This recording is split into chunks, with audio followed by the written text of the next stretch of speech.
I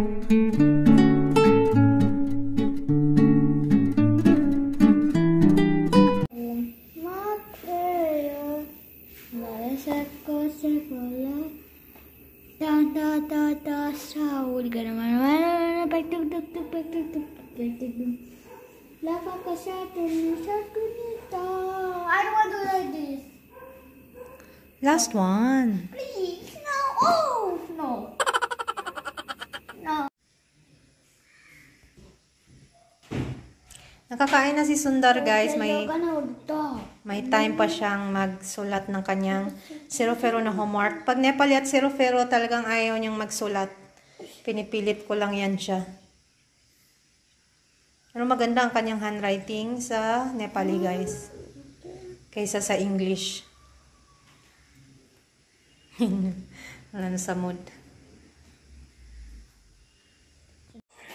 Tapos na, guys, si Sundar. Ito ay handwriting ni Subas. Ito ay sa akin. Ang kay Sundar ay ito. Maganda yung kay Sundar, no? Maganda ang kanyang handwriting sa Nepali, guys.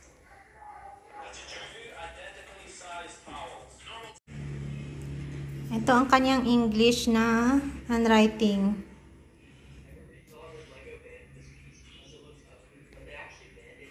Hindi maganda. So, ano nila today? Spelling test nila. Ang tawag sa kanila ay dictation. So, i-dictate ng teacher. Marumi ang aking kuko.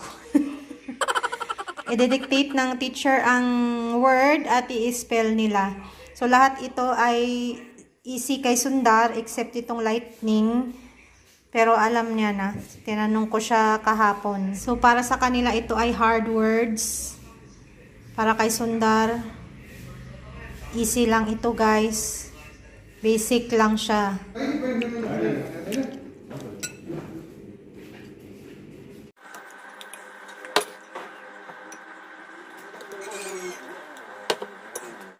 Good morning, guys. Good morning. Anong ulam ninyo? Sa amin ito. Soybean, patatas, bell pepper, green bell pepper. Nag-init ako, guys. So, boiled water is life, na? Sana enough ito para malasig ang bakterya. So, kahapon, naglumpia ako at nag-chicken fingers. Lumpia para kay Sanel, chicken fingers para kay Sundar. Kasi ayaw ni Sundar ng lumpia. Very, guys, mapili si Sundar. Train ko naman siya dahan-dahan na kumain ng gulay. Nilalagay ko sa gilid ng kanyang plato. So, ito yung kay Sundar, ito yung kay Sanel. So, nag-request si Sanel kahapon ng lumpia with cheese. So, may konting cheese na natira, nilagyan ko ng mozzarella. Masarap naman siya, guys. So, kaninang umaga, sinabi ni Subas sa akin na ang may gawa nung mga tissue na nagkalat doon sa taas ay mga uwak. Siguro ginaganon-ganon nila lahat ng tissue, guys. So, lahat tinatanggal nila sa lalagyan at kinakalat doon sa sahig. Hay nako, itong mga uwak. Tapos, yung iti nila, iti in Bisaya, bang iti in Tagalog. Nilinisan ko na yung doon sa taas, yung papuntang CR doon. Minap ko na yun. Puro iti, guys. Iti ng uwak, ng ibon. Taiba ng ibon. So, ayun. Tapos na akong magluto. Si Subas ay bumili ng gulay. So, ngayon ay maglalaba ako, guys, ng mga panty. At ang dami na nito. Dalawa kaming gumagamit ni Sanel. So, ayun lang muna. At see you later, alligator. Ang ating weather ay makulimlim.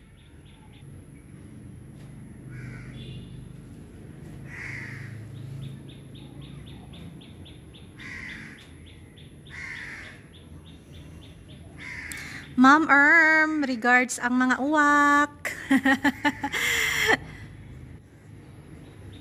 Ma'am Erm, Granada. Good morning, guys. Good morning. Magandang umaga, maayong buntag sa inyong tanan, sa inyong lahat. Kumusta po kayo? Alam nyo yung ilang araw nang walang vlog. So kung ano-ano ang i-video. Tapos hindi alam ko kung paano sisimulan at tatapusin ang vlog. Ayan ang aking nararamdaman today, guys. So ako lang dito ngayon. Si Subash ay nasa kwarto kasi fasting siya today. And ayun, si Ama ay naka-breakfast na. Meron akong ichichika sa inyo. Saglit. So, chika tayo, guys. So, ng mga nakaraang mga weeks na pinapaliguan ko si mother-in-law, ano siya, guys, yung buhok niya, as in talagang super lagas, naglalagas ang kanyang buhok. So, nung una sabi ko normal lang yan kasi ako nga naglalagas din. Pag ginaganong ko, 'di ba, may mga natatanggal. So, ayun sabi ko, ganun din sa kanya, ganun din siguro. Tapos nung mga next na mga pagligo ko sa kanya, then itong lately lang, yung mga next na ligo, medyo marami-rami talaga siya, guys. Yung pag ginanon niya yung buhok, as in talagang sobrang dami. Hindi siya normal na, hindi siya pa isa, dalawa, or 5. Ano siya, mga 10, mga 20 ganun sa isang ganun. Eh, ang nipis ng buhok niya, guys, sobrang nipis. Ang strand ng kanyang buhok ay sobrang, as in, sobrang nipis na, sobrang, alam nyo yun, nung tawag dyan, hindi siya strong ba. So, nung last na, nagkasakit siya eh. Na-hospital sila. Last time, nung inambulansya siya, guys. So, umupo siya dito, sabi niya, Saiza, ginano niya yung buhok niya. So, napapasuklay siya sa akin. Ayoko nang sinusuklayan siya kasi natatakot ako kasi yung ulo niya, guys, ano yan, 'di ba? May operasyon yan. Tsaka ang liit-liit ng ulo niya. Tapos yung buhok niya sobrang tangled. So, sabi ko, go. Alis daw siya. So, sobrang buhol-buhol yung buhok niya ba? Sobrang tangled. Sabi ko, ano ba yan? Uy. So, sabi ko, tapos tinawag niya si Subas. Sabi niya, suklayan mo na ni Subas, tapos ako tanggalin mo na ni Subas yung buhol-buhol, tapos ako ang magsusuklay, ako mag-aayos ng buhok niya. So, tinanggal ni Subas yung buhol-buhol. Tapos, nung sinuklay ko na, wala na, guys. Grabe, ang dami-dami sa suklay. Yung ginamit kong brush, napuno ng buhok niya, tapos napuno ang sahig. Nung pare-pareho nung si Sanel, nung nagka-hair fall si Sanel, ganun. Pero parang mas malala itong kay mother-in-law. Kasi ang dami talaga, guys, na natatakot akong tingnan, natatakot akong hawakan yung mga nakukuha ko kapag sinusuklayan siya. Tapos, ang nipis ng buhok niya. So, nakikita mo ang kanyang buhok na wala na. Ano na siya? Parang semikalbo na siya. Tapos, puti lahat. Sabi ko, Dere, mata, do lagyo. Sabi ko, natatakot ako. Sabi ko sa kanya.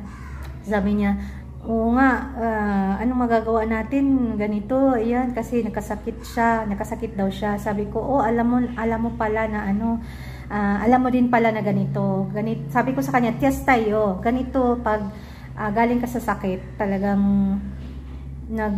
naglalagas yung buhok. Pero, may mga tumutubong maliliit. Pero pag tiningnan mo yung kanyang ulo, talagang konti na lang, guys, ang kanyang buhok. As in, anit na lahat dito, puting-puti, anit niya. Tapos, yung buhok niya puting-puti, na ilang piraso na lang ang buhok. Tapos, ang haba-haba na, puting-puting mahabang buhok. Sabi ko, putulan niyo po yung buhok niyo. Kasi, mahaba, wala na kayong magagawa dyan. Puro lagas na. Hindi naman nila pinutulan. Ewan ko, maraming bawal sa kanila. Kung kailan puputulan, kung kailan hindi puputulan.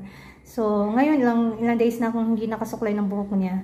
But alam ko, paubos na yung kanyang buhok. So, sana tumubo kasi ewan ko kung may vitamin. Sabi ko sa kanya, sabi ko kay Subas at kay Santos, bilhan nyo ng vitamins ang nanay nyo na yung yung papalesen ng lagas. Hindi ko alam kung mag-work pa sa kanya o hindi kasi marami siyang iniinom na gamot. Tsaka yun nga, yung side effect ng pagkakasakit niya, yun nga ang paglalagas. So, basta sinabihan ko na sila na bilhan nyo siya ng vitamins para sa kanyang paglalagas. So, sana tumubo ulit yung buhok niya. And then, hindi pa rin okay si mother-in-law guys. 3 times na silang nag-check up, follow-up, check up sa ospital. And then, hindi na sila nag-ambulance, nagtataxi na lang sila ni brother-in-law. So, hindi ko alam kung ano na ngayon ang kanyang health update. Naglalakad-lakad naman siya sa umaga. Pero alam mo yun, habol ang hininga niya lagi. Tapos masakit yung, parang lagi niyang iniinda yung sa likod. So hindi ko alam kung anong findings ng doktor, kung anong mga advices. Kasi si Subash lagi ang kasama niya. And then Nepali, si Subash ay pag tinanong mo, hindi yan makatranslate. So, ayun. Sana okay kasi magdadashay na guys. Kailangan naming umuwi. Si Puwa lang nandoon. Ayun lang. So, tulungan niyo akong ipagdasal siya na sana malagpasan niya pa ito. Habaan pa ang buhay niya. For, I don't know how many years. But, sana. Diyos lang naman nakakaalam. So, ayun lang guys. And then, tagal ko nang gusto i-share sa inyo. Mag-iisang buwan na ito guys. Kasi yung beer namin, iisang company lang yan. So, 2 brand yan, pero isang company. So, yan lang ang binibenta ni Subash. And then, ang nakukuha niyang perks ay, meron siyang free, yearly may free siya guys na 4 na box na may lamang 12 na beer sa isang box. So, 4 yun guys. So, in total, mga 20 plus mga ganun, more or less 20,000 yun. 20,000 yun.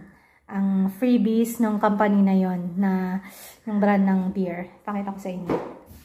So, ayan lang ang binibenta natin guys dito sa resort. Tuborg at dati Gurkha Strong. Pero yung binigay sa kanya na free sa pagwa 1 year ng kanyang pagbibenta na solely ito lang ang ibibenta niya sa restaurant. So may free siyang Tuborg at ito ngayon ang binigay, Pilsner. So hindi siya strong. So ito tinatry ni Subash na ibenta ang Pilsner kasi ang ang common dito or ang sikat dito na Gurkha ito guys. So ayan Aryan and then Gurkha. Ayan, strong ang binibili ng mga customer natin. Ayan ang free guys, ayan. So itong Tuborg, 5,000 plus yan per box. So 3 ang free ni Subas.